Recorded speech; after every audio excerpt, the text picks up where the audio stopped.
नमस्कार दोस्तों, मैं डॉक्टर भावेश। आज का जो वीडियो है इसमें हम लोग देखने वाले हैं एंड्रोपॉज। एंड्रोपॉज क्या होता है? जैसे फीमेल होती है, उसमें फीमेल में जैसे मीनोपॉज होता है, वैसे ही मेल में भी एंड्रोपॉज। ठीक है, मेल मीनोपॉज भी हम इसे बोल सकते हैं। जैसे फीमेल में 45 से 55 एज होती है, इन एज 10 साल के बीच में 45 से 55 के बीच में उनमें मीनोपॉज आता है।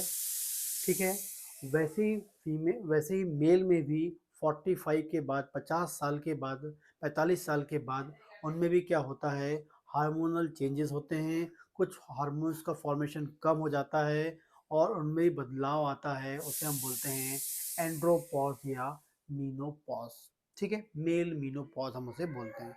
जो एंड्रोपॉज है या मेल मीनोपॉज जो है, जब होता है तो उससे मेल में बहुत सारे लक्षण हमको मिलते हैं और बहुत सारी समस्याएं उनमें आ जाती हैं। ठीक है, तो वो कौन कौन सी समस्या हो सकती है वो आपको बिल्कुल पता होना चाहिए। यदि आप 45 की एज में हैं या 45 से ऊपर की एज में हैं तो आप में ये लक्षण तो मिलते ही हैं।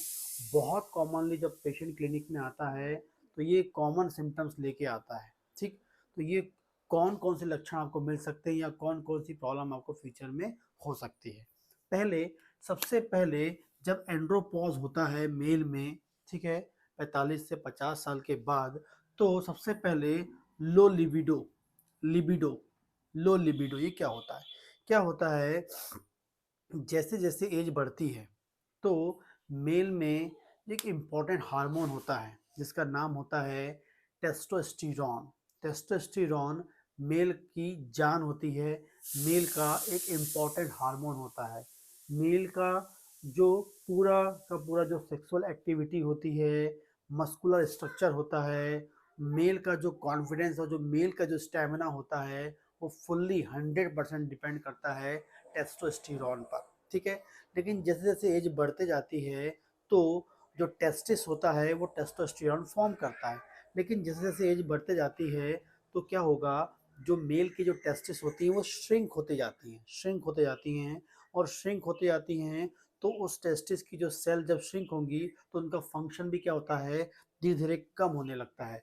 जैसे जैसे फंक्शन कम होने लगता है तो टेस्टोस्टेरोन का फॉर्मेशन कम होने लगता है। और टेस्टोस्टेरोन का फॉर्मेशन कम होता है तो फाइनली फिर उसके कारण डेफिशिएंसी ऑफ टेस्टोस्टेरोन, बहुत सारी प्रॉब्लम में मिलने लगती हैं।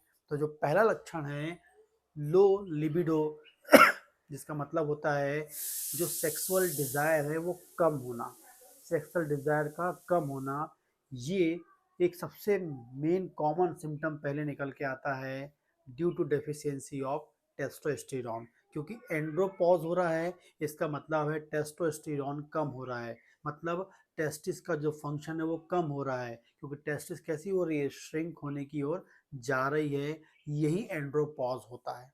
एंड्रोपॉज मतलब टेस्टोस्टेरोन का कम फॉर्मेशन होना, टेस्टिस का श्रिंक हो जाना। तो टेस्टोस्टेरोन नहीं होगा तो जो उनकी सेक्सुअल डिज़ायर है वो कम होने लगती है। कई बार पेशेंट आके बोलता है सर मेरी सेक्सुअल डिज़ायर बिल्कुल ख़त्म हो गई है, मुझे इच्छा ही नहीं होती है, सेक्स के बारे में सोचता भी नहीं है। ये एक सबसे कॉमन लक्षण मिलता है, इससे वो परेशान रहता है। दूसरा है erectile dysfunction. Erectile dysfunction, erectile dysfunction मतलब क्या होता है, हो सकता है कि उसकी लिंग में कड़कपन कम हो गया हो एंड दूसरा उसकी टाइमिंग कम हो जाना। ठीक है ना, तो इरेक्टाइल डिसफंक्शन उसको बहुत कॉमनली मिलता है और ये भी एंड्रोपॉज का मोस्ट इम्पॉर्टेंट लक्षण या चेंज उनमें मिलता है। क्यों मिलता है? क्योंकि उनमें टेस्टोस्टेरोन का लेवल कम हो गया है, टेस्टिस कैसी हो गई हैं, श्रिंक हो गई हैं। ठीक है, तो ये दो इम्पॉर्टेंट सिम्टम उनमें मिलते हैं। जब ये दोनों चीज़ मिलती है तो इससे उनमें मेंटल चेंजेस बहुत ज़्यादा आता है, मेंटल चेंजेस भी मिलता है। ठीक है, कई बार पेशेंट जो डिज़ायर और एटल डिस्फंक्शन के बारे में डिस्कस नहीं करता, लेकिन पेशेंट क्या होता है, इरिटेबिलिटी इसमें मिलती है, स्ट्रेस, बहुत स्ट्रेस में रहता है, एंजाइटी में रहता है एंड डिप्रेशन में रहता है। क्योंकि जो उसकी सेक्सुअल एक्टिविटी है बिल्कुल लॉस हो जाती है, बहुत कम हो जाती है, जिस कारण से वो बहुत अधिक परेशान रहता है, स्ट्रेस में रहता है, डिप्रेशन की ओर चले जाता है, चिड़चिड़ापन उसमें मिलता रहता है। क्योंकि उसको लगता है ये मुझे क्या हो गया है, क्या प्रॉब्लम हो गया है। लेकिन ये नेचुरल प्रोसेस होती है क्योंकि टेस्टोस्टेरोन लेवल कम होता है। ठीक है, तो ये एक इम्पॉर्टेंट लक्षण उसमें मिलता है, चेंजेस मिलते हैं 45-50 के बाद। आगे बात करेंगे मसल्स मास। टेस्टोस्टेरोन एक इम्पॉर्टेंट हार्मोन होता है जो हमारी मसल्स के डेवलपमेंट, ग्रोथ, बिल्ड होने में इम्पॉर्टेंट रोल प्ले करता है। यदि आप जिम जाते हैं, आप मस्कुलर एक्टिविटी करते हैं, जिम करते हैं, तो उस टाइम टेस्टोस्टेरोन का लेवल ऑटोमेटिकली बढ़ने लगता है। लेकिन जब जैसे आप मेल मीनोपॉज में या एंड्रोपॉज की ओर जाते हैं, तो आपकी बॉडी में टेस्टोस्टेरोन लेवल कम होने लगता है, और जिस कारण से जो मसल्स की जो एक मास होती है, मसल्स की जो डेवलपमेंट होती है वो ऑटोमेटिक कम होने लगती है, मसल्स श्रिंक होने लगती है। तो इससे भी आपकी जो मसल्स है वीक होने लगती है और आप में दुबलापन दिखने लगता है, और ये भी कई बार कुछ लोगों में एक इम्पॉर्टेंट इरिटेशन प्रोड्यूस करती है, एंजाइटी प्रोड्यूस करती है, और ये भी कॉमनली एंड्रोपॉज में मिलता है, ये due to deficiency of testosterone. आगे बात करेंगे स्लीप। स्लीप कम हो जाती है।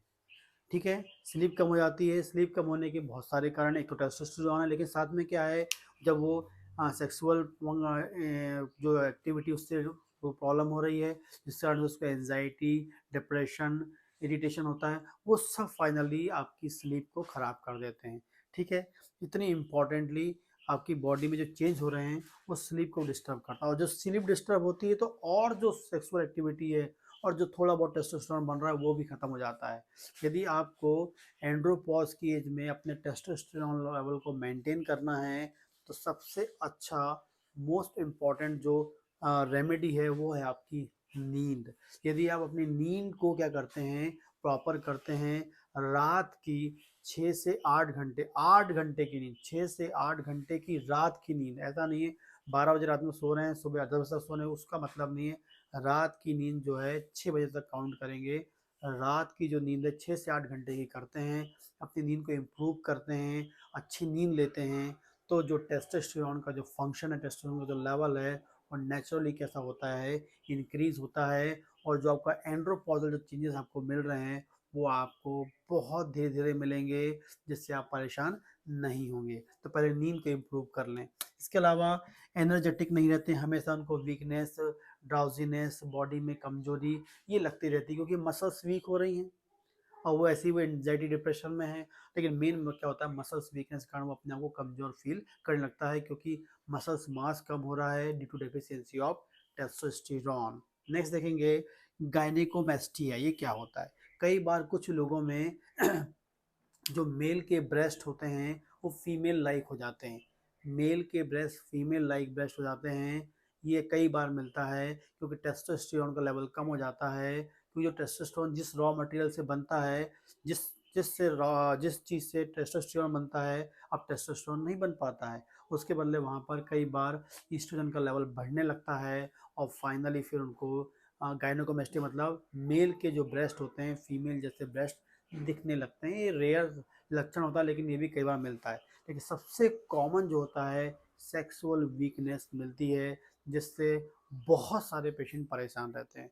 तो इसका सिर्फ एक ही उपाय है, आप अपनी नींद को प्रॉपर कर लें, और सेकेंड, अच्छे फ्रूट्स खाएं, प्रॉपर एंटीऑक्सीडेंट्स आएंगे और आपके टेस्टिस के फंक्शन को इम्प्रूव करेंगे, एंड टेस्टोस्टेरोन को इंक्रीज करेंगे, एंड फाइनली आपकी बॉडी के अंदर जो एंड्रोपॉज का जो चेंजेस है वो एकदम नहीं होगा, धीरे धीरे होगा। कई लोगों में एकदम सडन आ जाता है तो एकदम वो परेशान हो जाते हैं, क्योंकि वाकई जो सेक्सुअल एक्टिविटी होती है वो वीक हो जाएगी, तो ऑटोमेटिकली मेल तो परेशान ही हो जाता है। ठीक है, तो ये मोस्ट इम्पॉर्टेंटली लक्षण हमें मिलते हैं एंड्रोपॉज में, मेल मीनोपॉज में, 45 से 50 साल के बाद ये कॉमनली लक्षण मिलते हैं।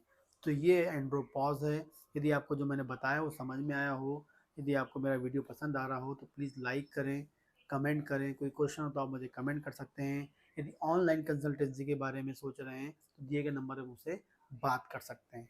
नमस्कार।